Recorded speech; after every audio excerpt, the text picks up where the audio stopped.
बॉलीवुड एक जादुई दुनिया है। ये रंगीन कहानियों, कैची गानों और अमेजिंग डांस मूव्स की दुनिया है। पूरी दुनिया के लोग बॉलीवुड को प्यार करते हैं। ये बॉलीवुड के सफर की कहानी है। इसकी शुरुआत छोटी थी, अब ये ग्लोबल सिनेमा का बहुत बड़ा हिस्सा है। बॉलीवुड सिर्फ मूवीज से ज्यादा है। ये इमोशंस और ड्रामा के बारे में है। ये हंसी और आंसुओं के बारे में है। ये इंडियन कल्चर और ट्रेडिशंस को दिखाता है। बॉलीवुड मूवीज एक ग्रैंड शो की तरह होती है। वो जिंदगी और एनर्जी से भरी होती हैं। बॉलीवुड सालों में बहुत बदला है। इसने अलग अलग स्टाइल्स और ट्रेंड्स देखे हैं। इन सब के बावजूद एक चीज सेम रही, कहानी कहने की ताकत। चलो टाइम में ट्रैवल करते हैं ये देखने के लिए कि बॉलीवुड कैसे इवॉल्व हुआ। हमारा सफर 1900 के शुरुआती सालों में शुरू होता है। पहली इंडियन फिल्म राजा हरिश्चंद्र 1913 में रिलीज हुई थी। ये एक साइलेंट फिल्म थी। उस जमाने में मूवीज बिना आवाज के कहानियां बताती थीं। 1931 में आलम आरा इंडियन सिनेमा में साउंड लाई। ये एक बहुत बड़ा मोमेंट था। टॉकीज का जन्म हुआ। लोग मूवीज में साउंड के जादू से हैरान थे। साउंड के आने से सब कुछ बदल गया। इंडियन फिल्मों में गाने और डांस का बहुत बड़ा रोल हो गया।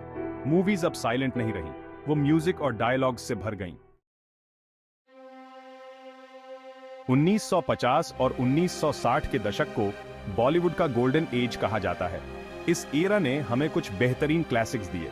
ये फिल्में आज भी पसंद की जाती हैं। 1957 में आई मदर इंडिया एक मां के संघर्षों की पावरफुल कहानी थी। ये बहुत बड़ी हिट हुई। इसे ऑस्कर के लिए भी नॉमिनेट किया गया था। 1960 में आई मुगल आजम एक हिस्टोरिकल एपिक थी। ये एक राजकुमार और एक कोर्टिसन की प्रेम कहानी थी। इसके सेट्स, कॉस्ट्यूम्स और डायलॉग्स अनफॉरगेटेबल थे। इस एरा ने हमें लेजेंडरी एक्टर्स दिए। राज कपूर, दिलीप कुमार और देव आनंद हार्टथ्रॉब्स थे। नरगिस, मधुबाला और वहीदा रहमान आइकॉनिक एक्ट्रेसेस थीं। ये स्टार्स इंडियन सिनेमा हिस्ट्री का हिस्सा बन गए।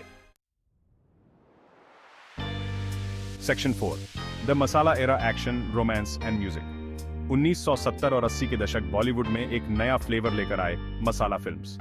इन फिल्मों में एक्शन, रोमांस, कॉमेडी और ड्रामा सबका मिश्रण था। ये एंटरटेनमेंट से भरपूर होती थी।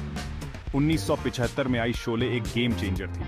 ये एक्शन एडवेंचर फिल्म आज भी बॉलीवुड की सबसे बड़ी हिट्स में से एक है। इसमें मेमोरेबल कैरेक्टर्स, डायलॉग्स और म्यूजिक थे। अमिताभ बच्चन इस ईरा में सुपरस्टार बने। वो अपनी इंटेंस एक्टिंग और पावरफुल वॉइस के लिए जाने जाते थे। उन्होंने बहुत सी फिल्मों में एंग्री यंग मैन का किरदार निभाया। इस ईरा में हेमा मालिनी, रेखा और श्रीदेवी जैसी एक्ट्रेसेस भी आईं। उन्होंने अपनी ब्यूटी और टैलेंट से दर्शकों को मंत्रमुग्ध कर दिया।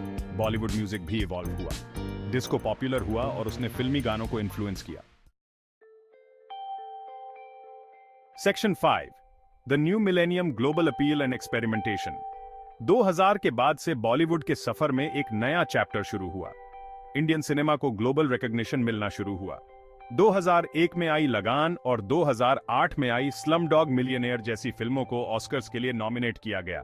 इस एरा में फिल्म मेकर्स और एक्टर्स की एक नई लहर आई। उन्होंने अलग अलग जेनर्स और स्टोरी टेलिंग स्टाइल्स के साथ एक्सपेरिमेंट किया।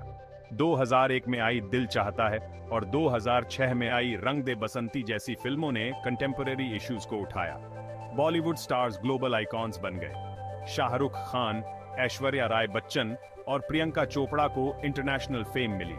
उन्होंने हॉलीवुड फिल्मों में काम किया और ग्लोबल ब्रांड एम्बेसडर्स बने। Section 6, Bollywood today, a global phenomenon. आज बॉलीवुड एक ग्लोबल फिनोमिनन है। ये अब सिर्फ इंडिया तक सीमित नहीं है। दुनिया भर के लोग इसकी वाइब्रेंट स्टोरीज और म्यूजिक को एंजॉय करते हैं। बॉलीवुड ने टेक्नोलॉजी और न्यू प्लेटफॉर्म्स को अपनाया है। स्ट्रीमिंग सर्विसेज ने पूरी दुनिया में इंडियन फिल्म्स देखना आसान बना दिया है। मॉडर्न बॉलीवुड फिल्म्स डाइवर्स हैं। ये रोमांस, कॉमेडी, एक्शन, थ्रिलर और बायोपिक्स जैसे बहुत से जॉनर्स को कवर करती है। ये ऑडियंस के बदलते टेस्ट को रिफ्लेक्ट करती है। बॉलीवुड का सफर इंस्पायरिंग है। इसकी शुरुआत एक सिंपल साइलेंट फिल्म से हुई और अब ये एक ग्लोबल एंटरटेनमेंट इंडस्ट्री बन गया है।